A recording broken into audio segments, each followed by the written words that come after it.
Hello all, welcome back. We are doing a course on neural network from scratch. In the last video we have seen how a neural network works and we have coded a single neuron in both Python and using NumPy. Now in this video we will see how to code the whole neural network. Before doing that, in all the previous examples we have seen, we initialize the inputs and weights both by ourselves by giving as a Python list. Now we will see how to initialize them randomly using NumPy, because this is what happens most of the times. Not the inputs, but the weights are initialized randomly in most of the applications. So now we will see how to do that in NumPy. Let's say I am coding for a single neuron with 3 inputs. So for that we will use a random module inside the NumPy. We are creating integers here, that's why I used randint function. Inside this randint function, we need to give both the lower limit and upper limit as well as the shape. I need to have the numbers between 0 and 10, and the array should consist of 3 elements. Now let's initialize weights. So we have single neuron but 3 inputs, so we should have 3 weights. So I will initialize the weights using random function which will create float values. So this one doesn't need any limits, we can directly give it as a number. 3 elements we need from this weight. Now I am initializing the bias we need only one, so I am giving it as 10. Now we will do the same way. Output equal to numpy dot inputs and weights plus bias. So we'll print the output. We can see the output here. So we don't know what are the inputs and outputs, they are randomly initialized. So if you want to see those, we can print those as well. Yeah, now you can see these are my inputs I have initialized here. So all values are below 10, and the same way 3 elements we have initialized with random. These are all float numbers. So you can initialize basically the weights using the random values. Generally inputs we will be getting from dataset, but the weights we will be initializing ourselves. Now we have seen how to code a single neuron. We will see how to code a layer. So layer is nothing but a collection of neurons. If you see here, this is a layer. It has 4 neurons. It has 3 inputs coming, and the same 3 inputs are going for all the neurons. So how many weights I will have? Each neuron will have 3 weights because each neuron is getting 3 inputs. There are 4 neurons. So total 4 into 3, 12 weights we will be having. And of course, every neuron has only one bias. So I will be having 4 biases.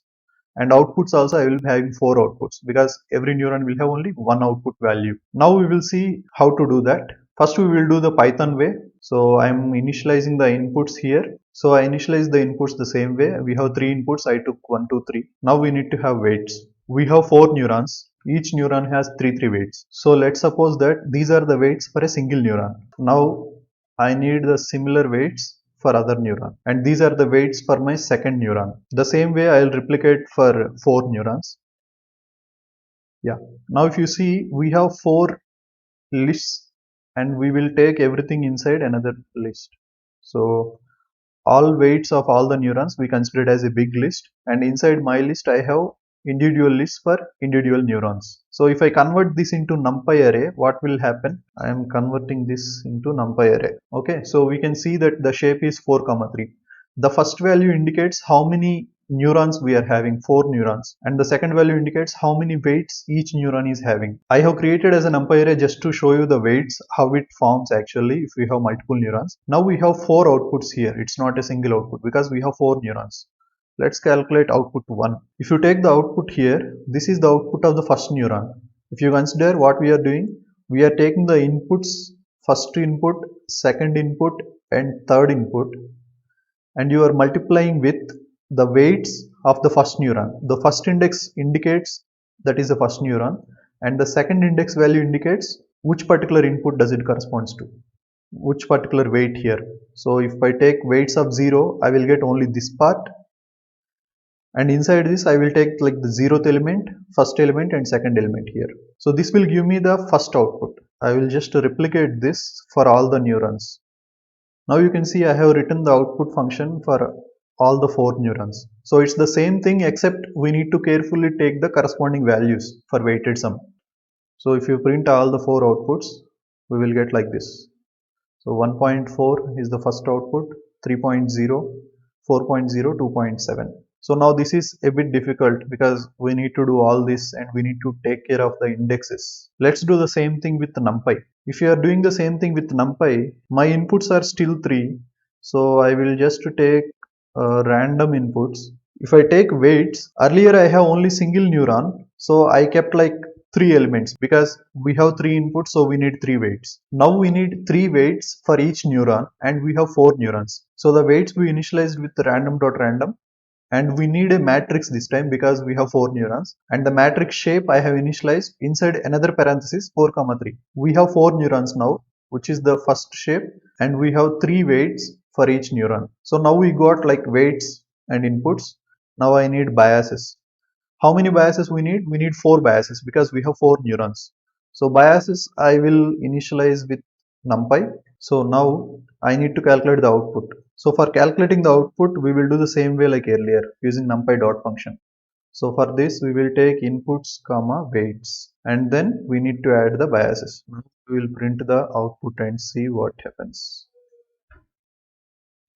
Yeah, if you see here, we are getting an error saying there is a shape mismatch. So the shapes 3 and 4 comma 3 are not aligned. Because earlier, when we are doing this dot product, we have inputs as a vector and weights also a single vector. But now weights is a matrix of shape 4 by 3. If I want to do this dot product now, we need to follow the rules of matrix multiplication. So it is like the column of the first matrix should be equal to the rows of second matrix. So now let's print the shape of these inputs and weights.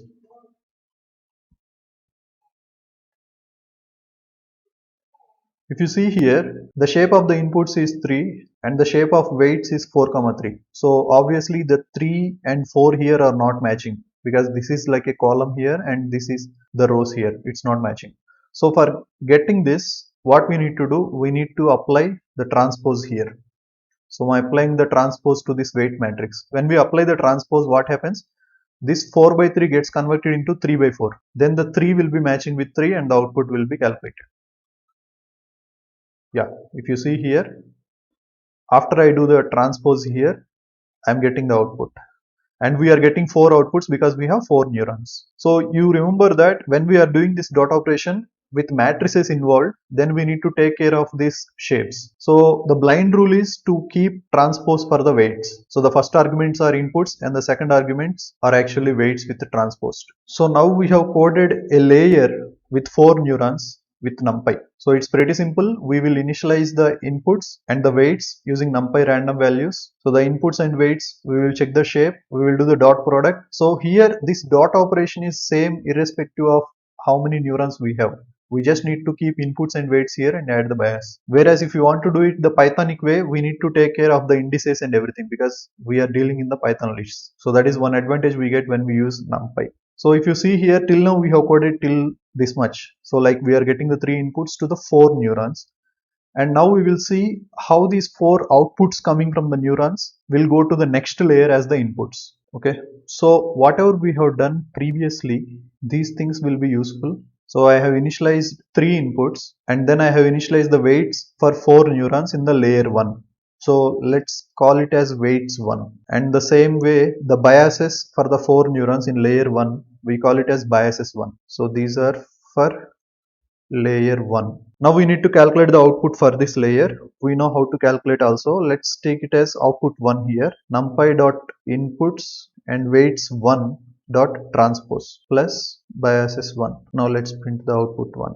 We know this much already, we have done this. So we are getting four outputs from the four neurons. Now this same output should go to all the other next neurons in the next layer. Now we will initialize the next layer. So for the next layer, what are the variables? Each neuron is getting four inputs from the previous layer. So there will be four weights for each neuron and there are only three neurons. So if you consider the weights of the second layer, I will initialize them randomly here. Now what should be the shape here? How many neurons we have? We have three neurons.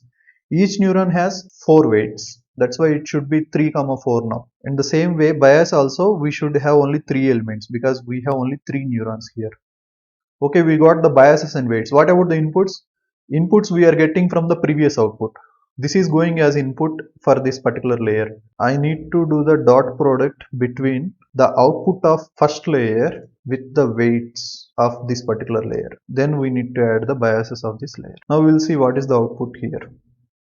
Sorry, I missed the transpose here. Yeah, if you see this, the first output coming from the first layer, we have four neurons, so we have four outputs, and the final layer we have only three neurons. So that's why we are getting only 3 outputs from the final layer. So it's very simple. Now let's say you have another layer after this also. You can take just this as the inputs there, and how many our neurons we have in that layer, depending on that we will initialize the weights and biases. So now instead of doing it every time for every layer, we are initializing every time like weights, biases, everything like this, right? So let's code the layer in a structured way. So we will use the Python objects. Let's define the class called layer. Generally, what is the initialization used for? For initializing the variables. For any layer in the network, what are the inputs we need to take? So we need to take how many inputs we have and how many neurons are there in this layer. So that's what we need for creating the weights. Every layer if you take, we are only learning the weights and biases. These are the only two parameters because inputs are not in our hand. Now we will initialize the weights and biases using this information. So what will we do? We will use numpy.random. So first variable will be how many neurons we are having, and the second value will be how many inputs we are having. Now we are initializing the biases. So for biases, we need how many neurons we are having. So these are the two parameters for every layer. I have initialized this. Now for calculating the output, I need another function. Let's call it as a forward function. For this forward function, what do we need? We need to calculate the output. For output, we need the weights, biases and inputs. So we already have weights and biases initialized. Now we will take the inputs from here, from this function. So for calculating the output, we need to do the dot product of inputs self dot weights transpose plus self dot biases. Now we have defined the forward function which will calculate the output. So we have got everything for creating a layer. First we created a class, initialized the weights and biases. For getting the weights and biases, we need two inputs. One is the number of inputs we have, and the second one is number of neurons in that layer. So both the inputs we took, and with the help of those, we initialized weights and biases. Now we created the output function by using the numpy dot operation. Now let's say I want to initialize the layer 1. So I'm building the same neural network like this. We have two layers and three inputs we are getting. So first thing, let's have inputs here. Now layer 1 is equal to layer of, what are the inputs we need to give? Number of inputs. How many we have? 3 inputs. And the number of neurons, we have 4 neurons here. So I'm calculating the forward function with inputs. If I print layer 1 dot output, because the output got calculated from the forward function call. Now we will see what happens. Okay, we are getting the output. We are getting 4 values because we have 4 neurons in that particular layer. Now let's create the second layer, layer 2. For layer 2, I will take the first layer output as the input. Now the first layer output has 4 elements. So I have 4 inputs here, and this one I have 3 neurons. And layer 2 forward call, it will calculate the output. What we need to pass here? We need to pass layer 1 output, because this is going as input to the second layer. Now let's print the layer 2 output.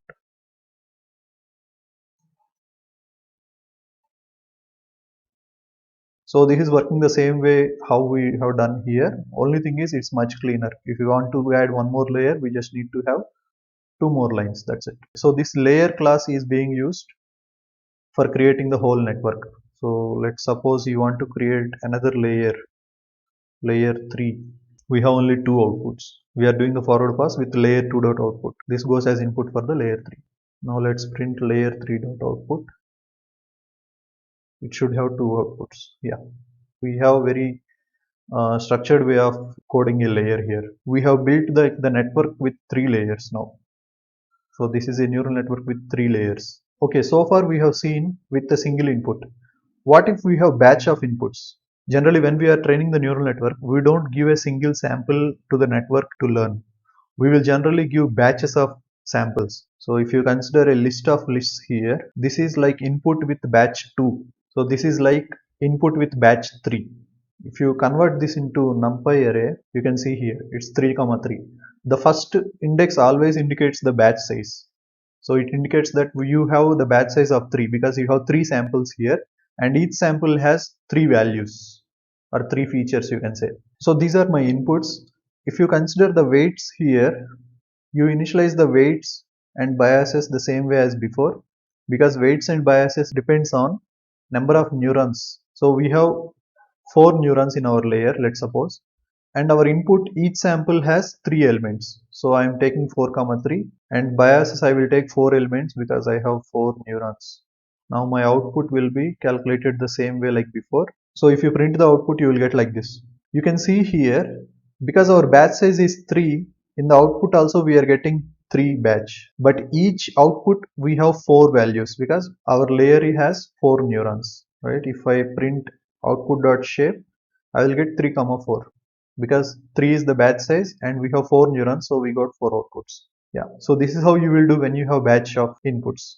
So it doesn't matter how much is our batch size, our weights and biases and even the output calculation remains the same way. Let's suppose you want to initialize the inputs randomly here. Instead of initializing like this, you want to initialize using random thing. So if you consider an input with batch size 10, it looks like this. Now my output also will have the batch size of 10, with each output having 4 values for 4 neurons. So you don't bother about how you are calculating the output, how you are initializing the weights, everything. You only take care of batches in the inputs part. That's all from this video. We have seen how to code a layer and how can you code two-layer network. One layer output goes to the next layer as the input. How can you code that? How can you define the layer in a more structured way? You can create n number of layers here. We have created 3 layers. So it is now we have built like the whole neural network from scratch in Python. In the next video, we will implement some activation functions and we will use those in this forward function. So far, we are just using the weighted sum and biases. We are not applying the activation functions here. Thank you for watching. If you like this video, please share and subscribe. If you want to learn the course from the beginning, you can see the playlist in the description.